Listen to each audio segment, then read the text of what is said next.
माझं त्यांना एक आव्हान आहे की खोटं बोलू नका. त्यांना किंवा भाजपचे जे पुढारी खोटं बोलतायत की तुम्ही लोकांना विश्वासात घेऊन सांगा काय परिस्थिती आहे. 1 महिना पुरेल इतकं इंधन आहे, गॅस टंचाई होणार नाही, इंधन टंचाई होणार नाही. तुम्ही कोणत्या आधारावर बोलताय? कोणत्या आधारावर बोलताय? आखातातल्या सर्व तेलविहिरींना आगी लागलेले, बॉम्ब टाकलेले. काल इराणच्या खर्ग नावाच्या बेटावर बॉम्ब टाकून इंधन विहिरी जाळण्याचा प्रयत्न सुरू झाला. ट्रम्प म्हणतोय मला इराणवर बॉम्ब टाकायला मजा येते. काय? माणसं मारायला ज्या माणसाला मजा येते त्या माणसाच्या राष्ट्राशी मोदींनी गुलामीचा करार केला. मजा येते म्हणे माणसं मारायला. इंधनाची टंचाई आहे, मान्य केलं पाहिजे. गॅसची टंचाई आहे, हे मान्य केलं पाहिजे. देशभरामध्ये LPG साठी रांगा लागलेल्या आहेत, हे मान्य केलं पाहिजे. मुंबई सारख्या मोठ्या शहरात बाहेर सुद्धा 40% हॉटेल व्यवसाय बंद पडलेला आहे आणि कामगार गावाकडे परत आहेत, हे मान्य केलं पाहिजे. अनेक तीर्थक्षेत्रामध्ये मिळणाऱ्या प्रसादामध्ये कटौती केलेली आहे, हे मान्य केलं पाहिजे. फक्त मोदींच्या नावानं भजन करून आणि धार्मिक भावना निर्माण करून इंधन तुटवडा संपणार नाही, युद्ध संपणार नाही आणि LPG गॅसच्या रांगा थांबणार नाही. ते भारतीय जनता पक्षाने एकदा आत्मचिंतन करून समजून घेतलं पाहिजे. पण आता आम्ही काय बोललो की मुख्यमंत्र्यांना मिरच्या झुमतात आमच्या, की वातावरण खराब करतात, मोदींची बदनामी करतात. मोदी स्वतः स्वतःची आणि देशाची बदनामी करतात. प्रचाराला वेळ आहे ना. केरळ, आसाम, पश्चिम बंगाल, तामिळनाडू, इतर काही राज्यात.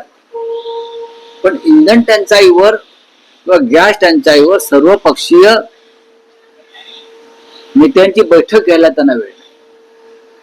महाराष्ट्राच्या मुख्यमंत्र्याने सुद्धा ही भूमिका घ्यायला पाहिजे की महाराष्ट्रामध्ये जी परिस्थिती उद्भवणार आहे भविष्यात, त्या संदर्भात सर्व पक्षाच्या नेत्यांना एकत्र बोलवून गांभीर्यानं चर्चा करणं गरजेचं आहे.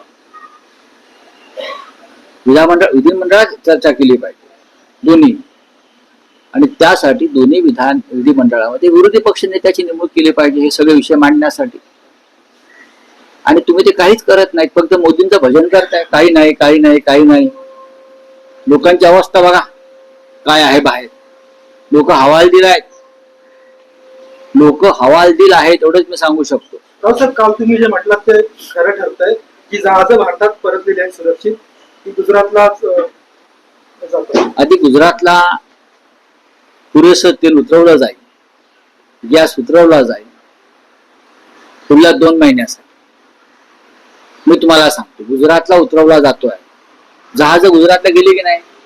आम्ही सांगितल्याप्रमाणे गुजरातला माल उतरवला जाईल आधी पूर्ण, आणि मग उरलेला देश मेला तरी चालेल, देशाची जनता रांगेत उभी राहू द्या.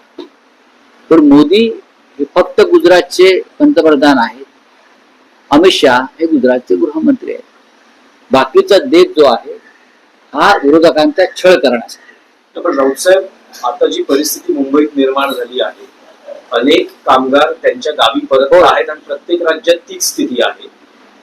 देश पुन्हा एकदा लॉकडाऊन सारख्या परिस्थितीच्या दिशेनं असं वाटचाल करतो. आम्हाला असं वाटतंय, पण कदाचित देवेंद्र फडणवीसांना असं वाटणार नाही, कारण असं बोलल्याने मोदींची बदनामी होते. आम्ही असं सत्य सांगितल्यानं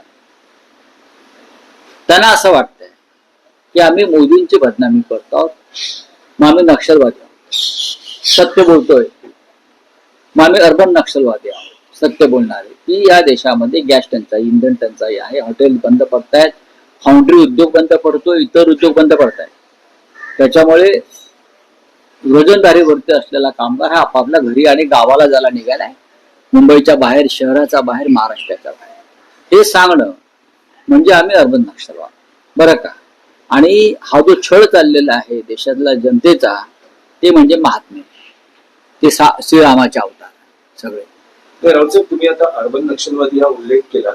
शनिवारी मुंबई विद्यापीठामध्ये प्राध्यापक दीपक पवार यांच्या विरोधात एक प्रस्ताव मांडण्यात आला. त्यात त्यांच्यावरचे जे आक्षेप आहेत ते मांडताना अधिसभा सदस्यांनी त्यांचा उल्लेख ते विद्यापीठात अर्बन नक्षलवादाची बीज पेरतायत का असा केला आणि ते त्याच्यातनं गोंधळ झाला. माझ्या माहितीप्रमाणे दीपक पवार यांनी केंद्र सरकारच्या हिंदी भाषा सक्ती विरुद्ध महाराष्ट्रामध्ये आवाज उठवला.